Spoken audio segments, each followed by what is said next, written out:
নমস্কার, রন্ধন স্পেশালে আপনাদের সবাইকে স্বাগত জানাই। আজকে আমি আরও একটি নতুন রেসিপি নিয়ে চলে এসেছি। আজকে আমি বানাবো ডিমের চপ। তো এই চপটা খুবই সহজ পদ্ধতিতে বানানো যায়, খুব কম উপকরণে। তো চলুন শুরু করা যাক রেসিপিটি। তো প্রথমে আমি এখানে 1 প্যাকেট মতো পাউরুটি নিয়ে নিয়েছিলাম। পাউরুটিগুলো এইভাবে সাইড থেকে কেটে নেব। তো এগুলো আমি এবার মিক্সিং জারে দিয়ে ভালোভাবে গুঁড়িয়ে নেব। দেখুন এইভাবে কিন্তু আমি গুঁড়িয়ে নিয়েছি। তারপরে পাউরুটিগুলোকে এইভাবে আমি বেলে নেব। তারপরে আমি এখানে একটা বড় সাইজের পেঁয়াজ এইভাবে ছোট ছোট করে কুচি করে নেব।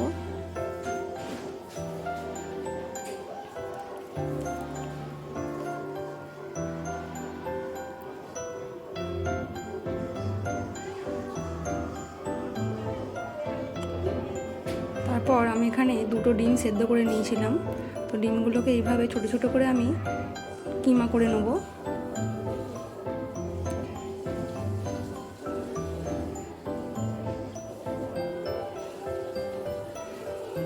তো আমি এখানে 1 কাপ মতো আলু সেদ্ধ করে নিয়েছিলাম। তো আলুটা ভালোভাবে পেস্ট করে নিয়ে ওর মধ্যে পেঁয়াজ কুচি দিয়ে দিলাম। তারপরে 1/2 চা চামচ জিরের গুঁড়ো, 1/2 চা চামচ ধনের গুঁড়ো, 1 চামচ গোলমরিচের গুঁড়ো, অল্প একটু হলুদ গুঁড়ো ও সামান্য একটু লঙ্কা গুঁড়ো দিয়ে দিলাম। তারপরে 2 চামচ কর্নফ্লাওয়ার দিয়ে দিলাম। তারপরে দিয়ে দেবো 1/2 চামচের মতো গরম মশলা, 1/2 চামচের মতো মিট মশলা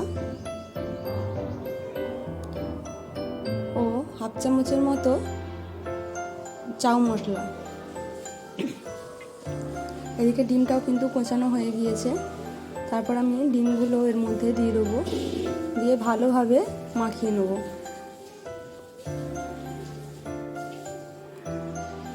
তারপরে অল্প একটু লবণ দিয়ে দেবো পরিমাণ মতো।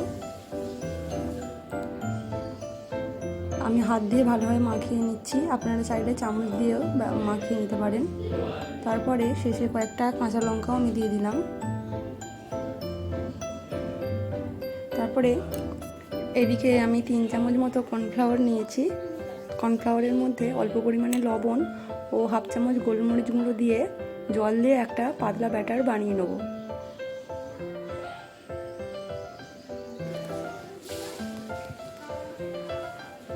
তারপরে হাতে আমি একটু তেল মেখে নিলাম অল্প করে। তো তারপর আলুর পুরটাকে এইভাবে পাউরুটির মধ্যে দিয়ে একটা দারুণ শেপ আমি বানিয়ে নেব। আমি ডিম্বাকৃতির শেপ দিয়েছি, আপনারা চাইলে আপনাদের পছন্দ মতো যে কোনো শেপ দিতে পারেন। অবশ্যই কিন্তু পাউরুটিটাকে ভিজিয়ে নেবেন, না হলে কিন্তু ভালোভাবে মোড়া যাবে না, পাউরুটিগুলো ফেটে ফেটে যাবে। দেখুন আমি এইভাবে আপনাদেরকে দেখিয়ে দিচ্ছি।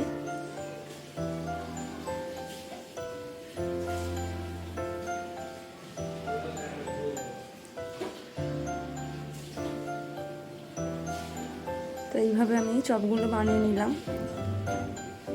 তারপর এবার এগুলোকে কোট করতে হবে। প্রথমে কর্নফ্লাওয়ারের মধ্যে ডুবিয়ে তারপরে ব্রেডগুলোর মধ্যে এইভাবে দিয়ে ভালোভাবে মাখিয়ে নিতে হবে। এইভাবে আমি সব চপগুলো কিন্তু রেডি করে নেব।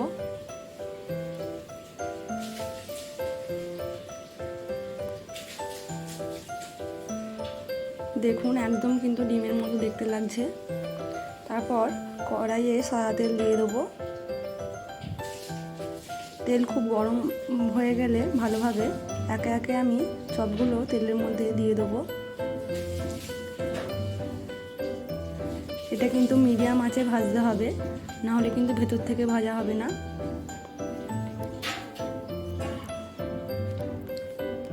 কত সুন্দর কালার এসছে দেখুন।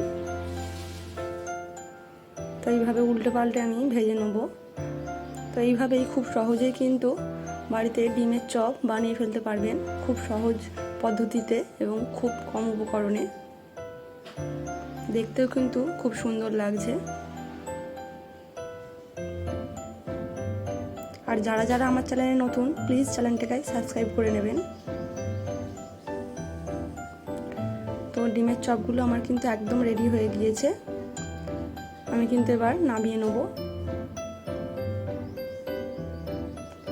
দেখুন কতটা ক্রাঞ্চি হয়েছে।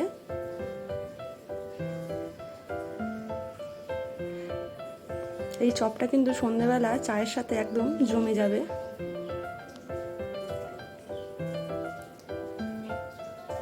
তো ভিডিওটি কেমন লাগলো বন্ধুরা অবশ্যই কমেন্টে জানাবেন, আর ভালো লাগলে অবশ্যই একটি লাইক করে দেবেন।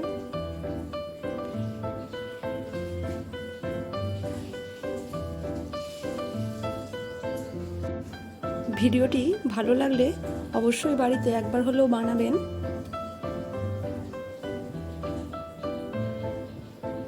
তো আজকের ভিডিওটি এখানেই শেষ করছি। ভিডিওটি প্রথম থেকে শেষ পর্যন্ত দেখার জন্য ধন্যবাদ।